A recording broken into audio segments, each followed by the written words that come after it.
Аримын төрөвчтэй MBC NEWS мэдээллийн хөтөлбөрийн 5 гарагийн дугаар эхэлж байна. Мэдээллийн товчхонд анхаарлаа хандуулна. Увс аймгийн онцгой комиссийн гишүүд малчин харгас зүүн овсомдод ажиллалаа. Улаангом сумын онцгой комисс суралцлаа. Татварын тайлбар хүлээн авах хугацаа дуусахад 2 хоног үлдлээ. Аймгийн гэр бүл хүүхэд залуучуудын хөгжлийн газар 2019 онд байгууллагуудтай хамтран ажиллах гэрээ байгууллаа. Эдгээр болон бусад мэдээллийн дэлгэрэнгүй анхаарлаа хандуулна. Мэдээ хэлж байна. 2019 оны 2 дугаар сарын 11-нд аймгийн онцгой комисс суралдаж 4 ажлын хэсэг байгуулан 10 суманд ажилтгуулж өвлжилт хаваржилтын нөхцөл байдалтай газар дээр нь танилцах төлөвлөгөө гаргасны дагуу аймгийн онцгой комиссийн гишүүд малчин харгас зүүн говь сумуудад ажиллалаа. Малчин зүүн говь сумдад хаваржилт хүндэрч эхлээд байна. Энэ сарын 11-12-ны өдрүүдэд аймгийн онцгой комиссийн гишүүн аймгийн хүнс хөдөлгөөний газрын дарга төмөр очир, онцгой байдлын газрын дарга Хурандаа Баттуулга, аймгийн Улаан загалмай хорооны дарга Гантуулга болон Улаан загалмай хорооны ахлах мэргэжилтийн дэлгэр MBC телевизийн сэтгүүлч Очирбат нарын бүрэлдэхүүнтэй ажлын хэсэг Хяргас малчин зүүн говь сумуудад ажиллаж, өвлжилт хаваржилтын нөхцөл байдалтай танилцаж үнэлт өгнөлт өглөө. 11-ний өдөр Хяргас суманд ажиллаж сумын онцгой комиссийн мэдээлэл сонсож, өвстэй жилийн нөөц бүрдүүлсэн байдал түүнийг хэрхэн хизээ хуваарлах талаар асууж тодрууллаа. Үүний дараагаар Хяргас сумын хайрхан багийн малчин өрхүүдээр орж хаваржилт хэрхэн болж байгаа талаар сэтгэлдлийг нь сонсож, өвстэй жилийн нөөц хүрэлцээ хэр байгаа талаар ярилцлаа. Хяргас сумын хувьд өвлийг нэгч малын хорогдлгүй өнтөө тарганд авсан байна. Энэ жилийн хувьд цас багтаа малчдаж намар хадлан дэжээлээ сайн базааж авчээ. Сумын нөөцөд 32 тонн өвс, 570 тонн хужир шүү бэлтгэсэн байна. Харин малчид өөрсдийн нөөц боломжоор 1570 тонн өвс бэлтгэж авчээ. 12 дугаар сарын сүүлээр зарим малчид малаа нэмэлт дэжээлээр тэжээж эхэлсэн байна. 2 дугаар сарын 15-наас мал төлөж эхэлнэ. За сумын хувьд бол сумын нөөцд бол 32 тонн өвс бэлтгэсэн байгаа. За малчид бол өөрийн одоо хүчээр бол 1570 тонн бол өвс бэлтгэсэн. За тэжээлийн хувьд бол хужир шүү бас бэлдсэн 570 тонн бас хужир шүү бэлдсэн байна. За ер нь бол өөрсдийнхээ хүчээр бол энэ жилийн хувьд бол малчд бол хадлан тэжээл бол маш сайн авсан. За 12 сарын сүүлээр бол төрөөчийн айл нь бол малаа бас ингээд тэжээлд ороод нэмэлт тэжээл өвсөндөө бол орж ирсэн байгаа. За одоогийн байдлаар бол ерөнхийдөө бас яг хүндэрсэн за хорогдол үүссэн тийм нөхцөл бол үүсээгүй байна. За малчид нэмэгдэл тэжээл өвсөө одоо өөрсдийн хүчээр авч бэлтгэсэн зүйлээ одоо өвс тэжээлээ одоо өгөөд эхэлсэн байна. За сумын нөөц, за аймгийн онцгой газраас бас ажлын хэсэг яваад ажиллаж байна. Тэгээд мэдээж мал төлөлт бол 2 сарын 15-наас ямаа төрж эхэлнэ. За 3 сарын 5-наас 2-наас 5-ны хооронд бол хон дөрж эхэлнэ. Тэгэхээр энэ цаг хугацаанд бас төлөлт эхлэхээр тэр цаг үед нь бас хаваржилтын байдал ямар байхыг бол мэдэхгүй байна. Ямар ч гэсэн энэ жилийн хувьд бол өнтөө сайхан өвлжээд хорогдлогоор ингээд давчгсан явж байна. Хяргас сумын хайрхан багийн малчин Батцоргийн сумаасаа 15 км-ийн зайд байрлах Бомбын ам гэдэг газар 400 гаруй баг малтай өвлжиж хаваржиж байна. Намар 50-д пресс 10 ут тэжээл 10 ут хужир шүү бэлтгэж авсан байна. Өвлийг өнтөө тарганд авсан залуу малчных энэ хавар 140 орчим их мал төлөвлөлнэ. Төлөө эсмийн давбал хэрэг бүтлээдэ хэмээн ярьж байсан юм а. Өвс тэжээл өндөр үнэтэй байгаач малын мах үнд хүрсэн мөн бусад түүхийн эд үнд хүрч байгаа учраас хэрэгцээтэй өвс тэжээлээ авах боломжтой гэж байсан юм а. Одоо энэ 2018 оноос одоо 19 он хүртэл одоо удаагийн байдлаар бол энэ хувьд бол үйлжилт бол сайхан болсон. Одоо энэс цаашиг нь одоо энэ юу болох нэг одоо бас тодорхой яг сайхан миний бодлоор бол сайхан авар болох байх л гэсэн. Ямар ч гэсэн мал төл малаа сайхан амжилттай хүлээж авна л гэсэн бодолтой байна. Цас ирэх хэрэг. Цас үрдүрдэн бодлын ажил гаагаа. Ер нь бол цас багталтай. Кит нь бол яахан чанга байгаа. Китний яахан чангалж байгаа. Хэдэн тонны малтай үйлдэж байна юм? Нэг 400 гаруй малтай үйлдэж байна. Дандаа богмал. Цааш одоо хөндрөлт асуудал удаагаас ер нь нэг 3-4 жилээс бас яриад идэм яг олоороос гинэмт нэрхэд бас яриад.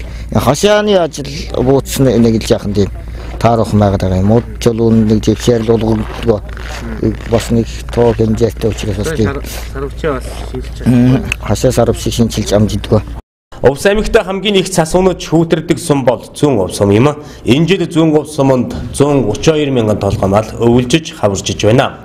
Нийт нутгаар 20-с 25 см засан бүрхүүлтэй байгаа бол хүүтнээс шөндөө 48 хэм өдөртөө 38 хэм хурж хүүтэрч байна. Хэд хүүтэн байгаа нь малаа чухан хаваржилтад хүндрэл учруулж эхэлсэн байна. Одоогоор 118 нүрхийн 70 мянган толгой мал зуудын нэрсэлтэй бүсэд хаваржиж байна. Нөхцөл байдалтай холбогдуулан сумын онцгой комисс энэ сарын 11-нд хуралдаж хаваржилт хүндэрсэн зарим багуудын малчдад сумын аюулгүй нөөцөөс өвс тэжээл олгож эхлэх шийдвэрийг гаргасан байна. Үхэр бог малын хөл ханзарч эхэлсэн бөгөөд бэлчээд гарах боломжгүй хотон тэжээж эхэлсэн байна. Үүнтэй холбоотойгоор одоогоор 360 орчим мал хорогдод байна. Мөн түнжлийн ямаа ихээр хэл хийж байгааг хэлж байсан юм. Зүүн Увс суманд мал төлөвлөлт 3 дугаар сарын 10-наас эхлэн цаашид хүүтний ирж буурахгүй бол зүүн Увс суманд хаваржилт хүндэрч болзошгүй байна. 18 өрхтөө бол бид одоо сумынхаа аюулгүй нөөцтөөс өвстэй жилээ хуваарлаад ерөнхийдөө олгож эхэлж байна. Тэгээд цаашдаа бол бас үйл урт хугацаанд үргэлжлэх олон нэг одоо хөдөлж байгаа бол одоо аймгийн онцгой комиссд бас холбогдох одоо хөшлөлтөд хөргүүлээд ажиллаж байна. За бид бас өвстэй жил хуваарлж хөргүүлэхээс гадна хүн эмнэлгийн үйлчилгээ, малын эмчнэрээ одоо дагуулад бас хөдөө агуулд ажиллаж эхлэхээр ажлын төлөвөө гаргаад ажиллаж байна. Энэ өдрөд бол зүүн Увс сумд бол шөнөдөө 48 градус, өдөртөө бол нэг 37-оос 38 градус хүрч өдөрч байгаа. Энэ одоо байдал нь бас хүндрэл бий болгож байна. За хамгийн гол хүндрэл бол тэр 12 сарын ихээр шуурсан шуурга бол цасыг бас нэлээдгүй хэмжээгээр хатааруулсан. За энд бол өхөр бог малын бол хөл халзрах зэрэгээр бол бэлчээрт одоо бэлчээрлэх бас хүндрэлтэй нөхцөл байдал үүсэж байгаа ийм хүндрэлүүд гарч байна. Тэгээд энийг бол бид малчтынхаа одоо хөдөлмөр зүтгэлээр төр засгийн бас дэмжлэг тусалцаатаагаар ямар ч гэсэн эрсдэл багтаагаар одоо даван дуулна гэсэн ийм одоо төлөвлөгөө тооцоотой ажиллаж байна. За зүүн Увс малын харагдал бол одоо ерөнхийдөө энэ цагаан сараас хойно эхэлж байна. За өнөөдрийн авсан мэдээлэлээр бол 360 орчим толгой мал хоригдсон. За энэ хоригдлын гол зөнгөлөх хэсэг нь бол хонь ямаандар гарч байна. За энэ нь бол одоо бэлчээрт гарч чадахгүй байгаатай их хөдөлгөөнтэй болоотой гарч байгаа ийм хоригдол гэж бид бас тодорхой комиссийнхаа одоо хэлсэн ярьснаар дөрвөн ингэж тооцож байна. Тэгээд хүүтэн харьцангуй одоо эрт наашилчул бас энэ хоригдол бас гайгүй байх болов гэсний хүлээлттэй байна. Аймгийн онцгой комиссийн гишүүдийн ажилласан дараагийн сум бол Малчин сум байлаа. Малчин суманд энэ хавар 597 малчин өрхийн 150 мянган гаруй толгой мал хаварчна. Харин отроор 28 өрхийн 15 мянган орчим толгой мал ойр орчмын сумуудад хаваржиж байна. Үүнээс Баян мандал багт 155 малчин өрх хаваржиж байгаа бол 50-аад малчин өрхийн хаваржилт хүндэрсэн байна. Харин Баян хайрхан багт 144 малчин өрх хаваржиж байгаагийн 60-аад өрхийн хаваржилт хүндэрч мал нь хоригдож эхэлжээ. Одоогоор 145 малчин өрхийн 1556 толгой мал хоригдод байна. Үүнээс адуу 44, тэмээ 2, үхэр 72, хонь 803, ямаа 633 хоригджээ. Энэ хавар тус сумын малчид 21375 төл хүлээн авна. Малчин суманд энэ өвөл цас их унсан мөн түнчлэн хүүтний ирч ойр өдрүүдэд огцом чангарч байна. Ажлын хэсгийнх нь Наран булаг сум талдаа өвлжиж хаваржиж байгаа Малчин сумын зарим айл өрхөөр орж нөхцөл байдалтай танилцахыг зорьсон боловч машин унаа явах боломжгүй байлаа. Цасан шуурга болсны улмаас зам хаагдаж айл өрхүүдэд хүрэх боломжгүй болжээ. Энэхүү хүндрэлтэй нөхцөл байдлыг аймгийн онцгой комиссийн хурал дээр танилцуулж яаралдаа зохих арга хэмжээ авахгүй бол тухайн малчдад эмнэлгийн тусламж, түнчлэн өвс тэжээлийн тусламж хүрэх боломж хомс сарагдж байлаа. Манай энэ чиглэлийн ажлын хэсэг бол зүүн Говь, Малчин, Хөргөс сумдаар бол одоо ажиллаад явж байна. Малчдын одоо ахуй амьдрал нөхцөл байдал, байгаль цагуур тань одоо танилцаад газар дээр нь танилцаад үнэлт өгөх. Мөн одоо сумын одоо аюулгүй нөөц, малчдын төвшөнд одоо бэлтгэсэн өвс тэжээлийн нөөцийг бол одоо газар дээр нь өгөх нь бас үзэж хараад цаашид одоо мал төлөх цаг үе одоо ирж байгаа. Энэ цаг үед одоо хаана ямар баг дээр ямар сумд одоо хөндрж болцсохгүй байна. Хэрэгцээтэй одоо өвс тэжээлийн хэрэгцээ нь одоо хичнээн шаардлагатай байгааг одоо бид нэр газар дээр нь одоо ингэж үзэж хараад шийдвэрлээд явж байна. Тэгээд энэ дээр нь одоо энэ цагаан сарын дараахан энэ цаг үед бас хүйтний ярьж чангарч хөрсөн дээр одоо 48-аас 49 км-ийг одоо хасах 49 км-ийг хүйтэн болж энэ байдлаас болоод мал одоо бас бэлчээрлэх боломж нөхцөл нь одоо муудаж өвсдөж жилийн хэрэгсээ шаардлага бас гарч ирж иймэрхүү хөндөрлөл үүсэж байгаа. Тэгээ энийг бол одоо бид бүхэн газар дээр нь шийдээд дараачийн одоо онцгой комиссаас одоо өвсдөж жилийн хэрэгсээг хуваарлах аймгийн нөөцийг одоо хуваарлах мөн улсын нөөцийг бас одоо худалдан борлуулах малчдад хэрэгсээтэй өвсдөж жилийн одоо нийлүүлэх иймэрхүү тал дээр нь одоо анхаарч ажиллахаар бид бүхэн явж байна. Ажлын хэсэг малчдын нөхцөл байдалтай биечлэн танилцаж, сумын өвсдөж жилийн нөөцийн бүрдүүлэлт зарцуулсан байдалтай танилцсан сумдын удирдлага онцгой комиссийн дарга нарт үүрэг чиглэлд өгч, аслагдсан баг отор нүүдлээр явж байгаа малчдыг эргэж тойрох, эрүүл мэндийн тусламж үйлчилгээ үзүүлэхэд анхаарч, цаг тухай бүрт мэдээллийг түргэн шуурхаа дамжуулж, шаардлагатай арга хэмжээ авч ажиллахыг үүрэг болголоо. Сумдад ажиллаж буй ажлын хэсгүүд цаг үеийн нөхцөл байдал, иргэдээс ирсэн санал хүсэлтийг нэгтгэн 2 дугаар сарын 14-нд аймгийн онцгой комиссийн хуралдаанаар хэлэлцэж, тодорхой шийдвэр гарган ажиллаж, аймгийн өвсдөж жилийн аюулгүй нөөцөөс сумдад хуваарлах юм байна.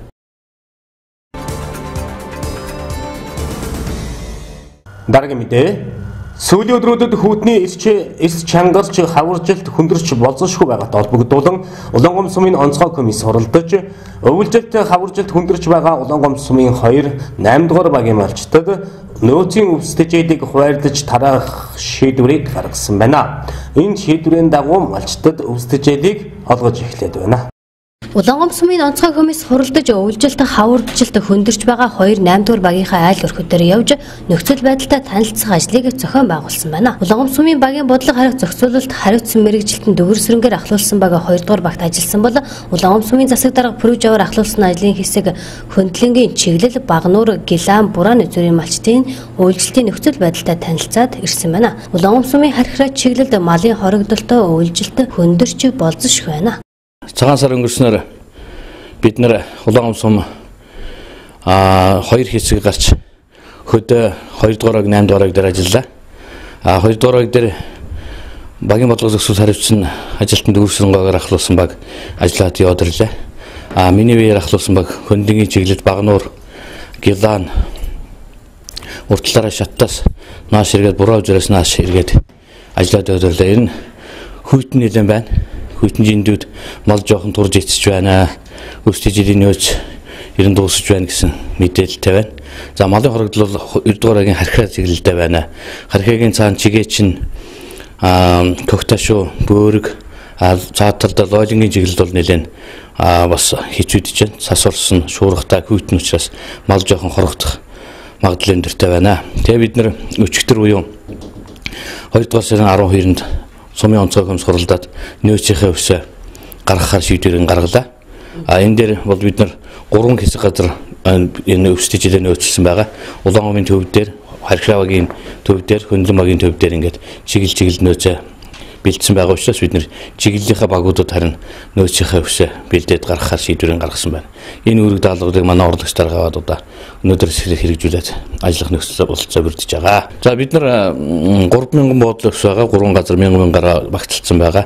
За тэжээлийн нөөцийг бол төв дээрээ татаад бөгнөлдсөн байгаа. Энэ дээр бид нар бас яг одоо тэр үн тогтоолтыг нөөцчдөр хийгдээд явцсан байгаа. Энэ үнийн дагуу бид нар өгнө. Энэ өвсдөж жилээ гаргасны дараа аймаг улсын онцгой комиссаас албан тоот бичгүүдээ явуулж бас ийшээ хандах ажил эхэлнэ гэж бодож байгаа. Ер нь бид нэр багуудаас мэдээллийг аваад малын хэмжлэг хөрлийн тасаг дээрээ бас энэ мэдээллийг нэгтгэхэд аймаг руу онцгой комисс руу мэдэгдсэн юм чиг даалгаврыг өгөөд ажиллаж байгаа. За бид нар төв дээр тэжээл бэлдсэн байгаа. Тэжээл бол нэг 200 нууд тэжээл бэлэн байна одоо. Овьёос тодорхой хэмжээнд бэлдсэн байна. Энийг бид нар эхний ээлжинд гаргаж ажиллана гэж бодож байгаа. Улаангом сумын онцгой комиссийн хурлаар 2 дугаар багийн нутаг чигээчин лойлн хөгтөшөө чиглэлийн мал бүхий айлуудын хаваржилт хөндөрч байгаатай холбогдуулан Улаангом сумын нөөцийн өвсийг гаргахаар шийдвэрлсэн байна. Улаангом сум өвсдөж жилийн нөөцийг Улаангом сум харьхраа хөндлөгийн багийн төв гэсэн 3 цэгт 3000 буудлын өвс нөөцлсөн бөгөөд чиглэлд өвсөө тараах ажлыг Улаангом сумын урлагч дарга өнөөдрөөс эхлэн зохион байгуулж байна.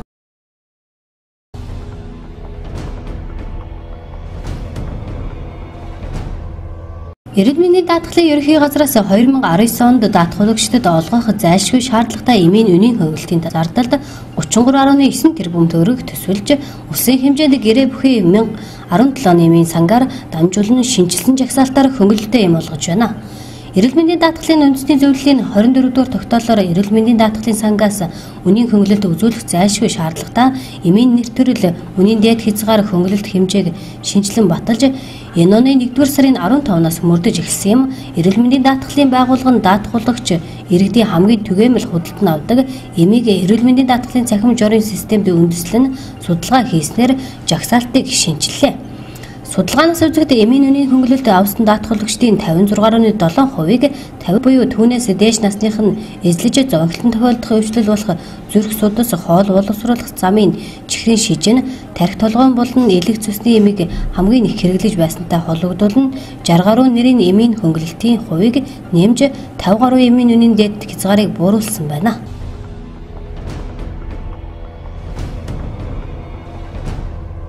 Оройд эхний нутгаар жиндүү хүйтэн хэвээр байх төлөвтэй байгааг цагуурын байгууллагаас мэдээлж байна. 2 дугаар сар гарснаар эхний 10 хоногт буюу энэ сарын 1-ээс 10-нд агаарын температурын дундаж нь дарахтын отгороор 23-аас 28 хэм, завхан гол эдэр тэсийн хөндөгөөр шөндөө 44-өөс 46 хэм, бусад нутгаар 28-аас 30 хэм хүйтэн хонж байна. Энэ жилийн 2 дугаар сарын эхний 10 хоногийг олон жилийн дундажтай харьцуулахад 0-оос 7 хэмээр илүү хүйтэрчээ. Шалтгаан нь хойд зүгээс буюу Сибирийн хүйтэн агаарын мас орж ирсэнтэй холбоотой хэмээн холбогдох байгууллагаас мэдээлэлд байгаа юм. Хүйтнээрч хизээнээс сулрах орой өдрүүдэд цаг агаар ямар байх талаар цагур орчны шинжилгээний газраас өгсөн мэдээллээр 2 дугаар сарын 15-ны өдрөөс эхний нутгаар хүйтнээрч суларч дулаар нь завхан эдэр тэсийн хөндөгөөр яармаг сонгоны орчмоор шөндөө хасах 32-аас 37 хэм болж бүр нь одоогоор 44-өөс 46 хэм хүйтэн хонж байна. Хүйтнээрч суларснаар эхний нутгаар өдөртөө хас гаруй 8-аас 23 хэм хүйтэн байх юм а.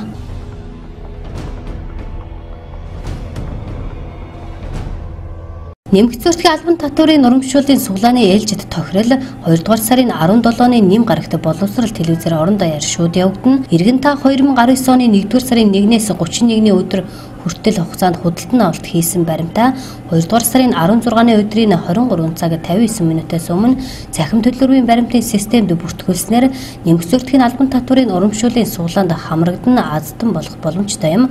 Дашрамд дурдахад энэ удаагийн супер суглааны шагналын сан нь 50 сая төгрөг юм а.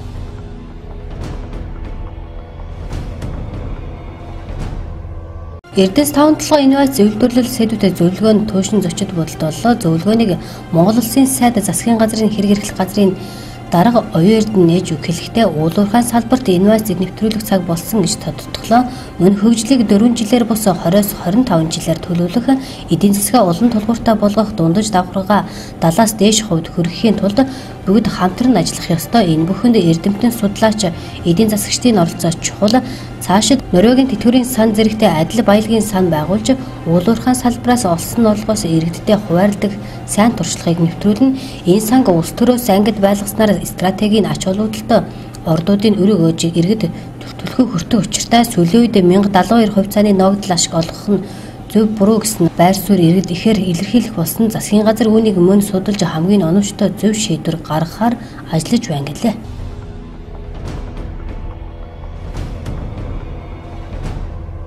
Сар шинэ баярын өдрүүдэд цахилгаан менингитийн 2 тохиолдол бүртгэгдсэн талаар эрүүл мэндийн яамны хэлтсийн дарга наран гэрэл мэдээлэл өглөө. Тэрбээр менингококийн халбарт өвчнийг ард түмэн цахилгаан менингит гэж нэрлэж зансан өгөөвчний шинж тэмдэг гэнт илэрч хурдныг хүндэрдэг учраас цахилгаан хэмээн тодтогдсон байдаг. Сар шинэ баярын амралтын өдрүүдэд улсын хэмжээнд цахилгаан менингит өвчний 2 тохиолдол гарлаа. Нэг нь Увс аймгийн Төвөд, нөгөө нь нийслэлийн Баян зүрх дүүрэгт бүртгэгдэн. Өвчний шинж тэмдэг илрэх үед эцэгчүүд болон эмнэлгийн байгууллага хурдан арга хэмжээ авсны үр дүнд 2 хүүхдийн биеийн байдал харьцангуй сайжирч байна. Энэ өвчний үед хүүхэд гэнт өндөр халуурч их хэмжээгээр бөөлждөг, мөн дагцсан хөшиг гэрлээс айх маш цочмтгой болох, хөхөр хоолдог хүүхэд хөхөө хөвч чадхаа болох гэх мэт шинж тэмдгүүд илэрдэг. Эдгээр шинж тэмдгүүдтэй зэрэгцэн 1-ээс 2 цагийн дотор үе мөчнөөс эхлэн тууралт гарч маш хурдан хугацаанд цусрахыг болдог. Маш аюултай өвчин. Гэхдээ шинж тэмдэг илэрсэн даруйд яаралтай эмнэлгийн тусламж авч чадвал энэ өвчин нь 100% эдгэрдэг өвчин юм а. Дараагийн мэдээ Аймгийн татварын хэлтсээс 2018 оны жилийн эцсийн татварын тайлангаа 2 дугаар сарын 15-ны дотор буюу хуулийн хугацаанд эрүүлэхийг санууллаа. Хэрвээ тайлан өгөөгүй тохиолдолд зөрчлийн хуулийн дагуу хуулийн этгээдийг 1.5 сая төгрөг, хувь хүнийг 150 мянган төгрөгөөр тус торгохыг анхаарууллаа. 2018 оны татварын жилийн эцсийн тайлан хүлээж авах хугацаа дуусахад 2 хоног үлдлээ. Татварын хэлтэст 15 нэр төрлийн 5800 гаруй тайлан ирэх ёстойгоос одоогийн байдлаар 3500 гаруй аж ахуйн нэгж тайлангаа ирүүлсэн ба тайлангийн нэрцээ 60% байна. Татварын хэлтэст бүртгэлтэй аж ахуйн нэгж байгууллага хуулийн этгээдүүд 2019 оны 2 дугаар сарын 15 буюу энэ 5 дахь өдөрт амжиж татварын тайлангаа ирүүлэх шаардлагатай байгаа юм. Тайлан илгээж байгаа нэгтлэнгууд цалингийн ашигын татвар ногдуулах, хөнгөлөлт шатлал 120, 140, 160 гэсэн тоогоор хөнгөлтийг үзүүлэх ёстой юм. Буруу ногдуулснаас болоод сургалт орон сүнсний хөнгөлтөнд хамрагдах буцаан олголтын дүн зөрүүтэй гарч ирэх тохиолдол байгаа учраас нэгтлэнгууд цалингийн ашигын тайлан гишүүхтэй хөнгөлтийн дүнгийн шатлалын дагуу зөв шивж оруулах шаардлагатай байгаа юм. За 2018 оны жилийн эцсийн татварын тайлангууд хүлээн авах юм ажиллагаа явагдаж байна. За 2018 оны 2 сарын 10-нд хуулийн хугацаа албан ёсоор дууссан боловч одоо сар шинийн өдрүүд таашсандаа олгодуулаад 2 сарын 15 хүртэл 5 хоногор хугацаад сунгасан байгаа. Тэгэхээр энэ 5 дахь өдөр буюу 2 сарын 15-нд хуулийн хугацаа маань дуусна. Одоо үндсэндээ 2 хоног дутуу байна.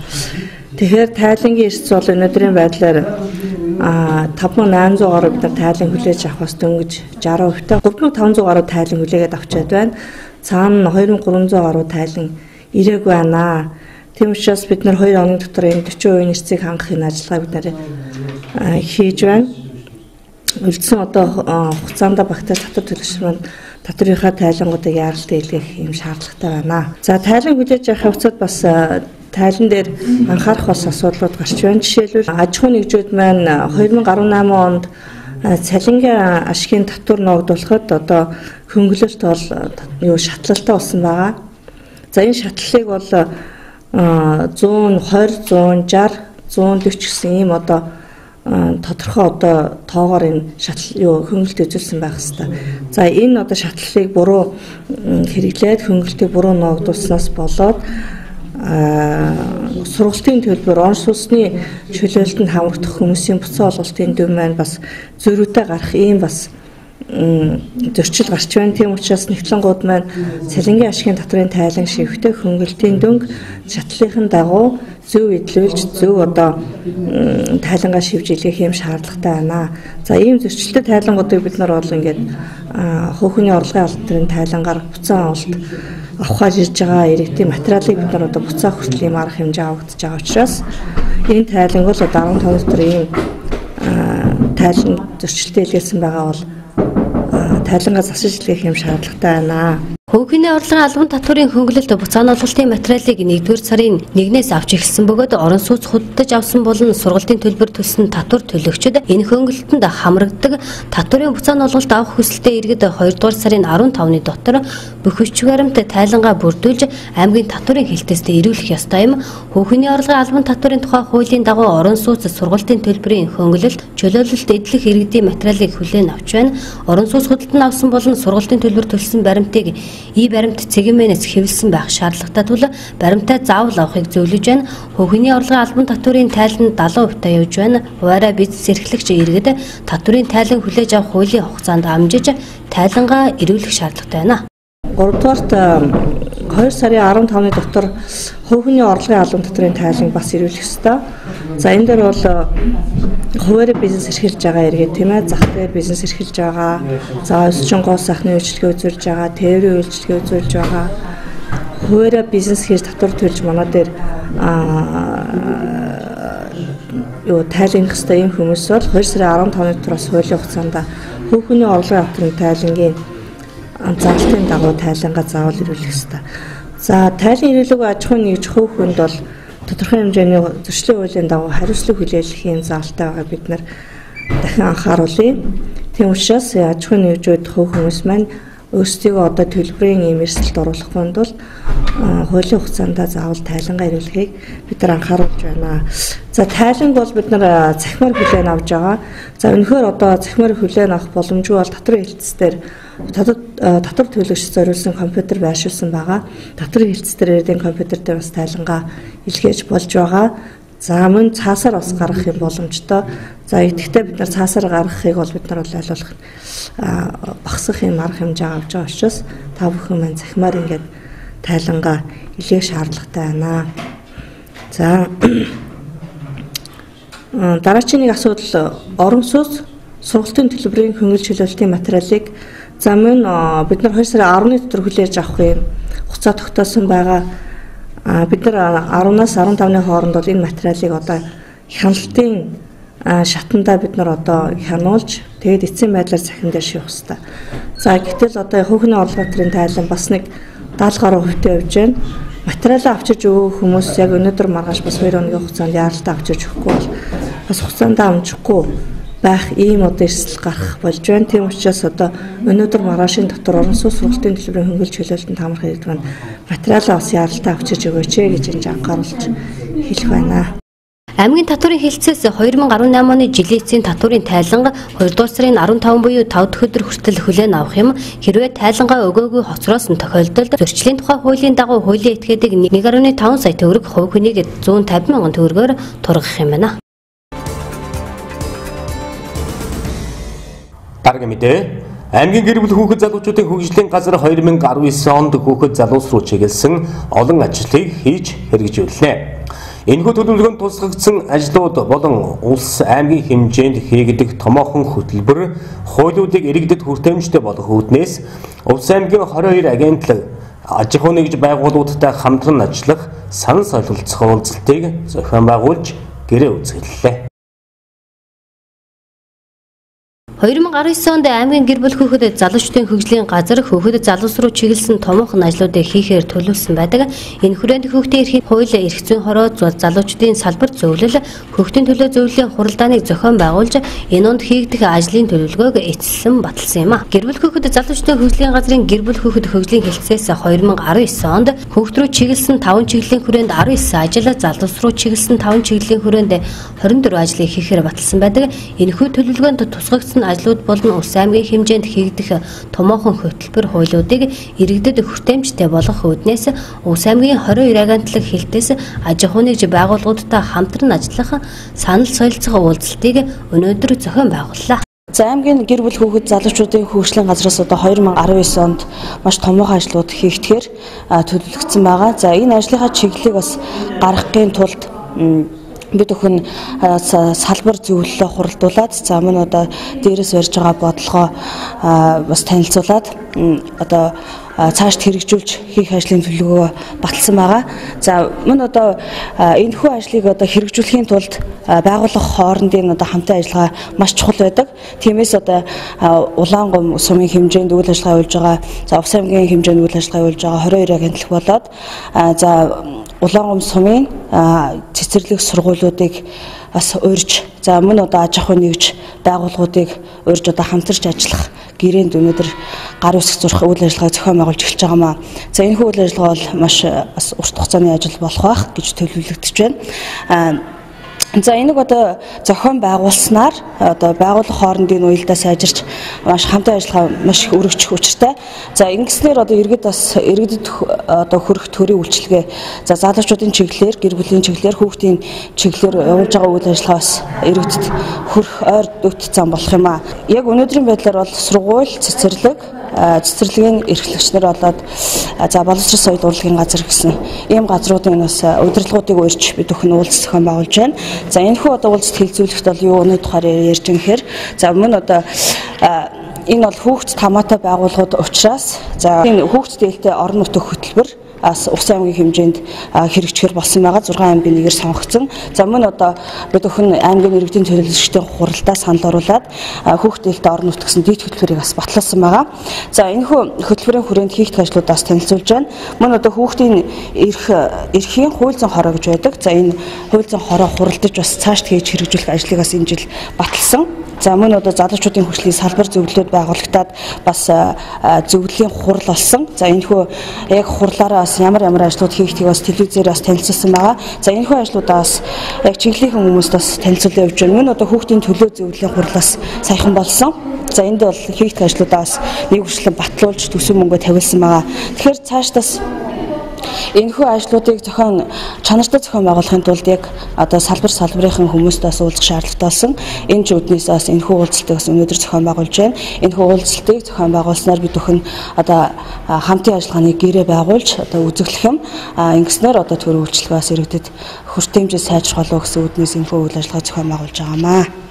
Гэр бүл хүүхдэд залуучдын хөгжлийн газар өнөөдөр Улаан суманд үйл ажиллагаа явуулж байгаа сургууль цэцэрлэг коллежийн удирдлагуудыг хүлээн авч санал бодлоо солилцлоо. Өгүүлэлтээр хүүхдэд ээлтэй орон нутагт эд хөтөлбөр, хүүхдийн эрхийн хууль зүйн хорооноос батлагдсан ажлын төлөвлөгөө, залуучдын салбар зөвлөлөөс гарсан ажлын чиглэл, хүүхдийн төлөө зөвлөлийн хийгдэх ажлын төлөвлөгөө, гэр бүл хүүхдэд залуучдын хөгжлийн газрын 2019 оны төлөвлөгөөг танилцуулж цаашид хамтран ажиллах чиглэлээ ярилцсан гэрээ байгууллаа.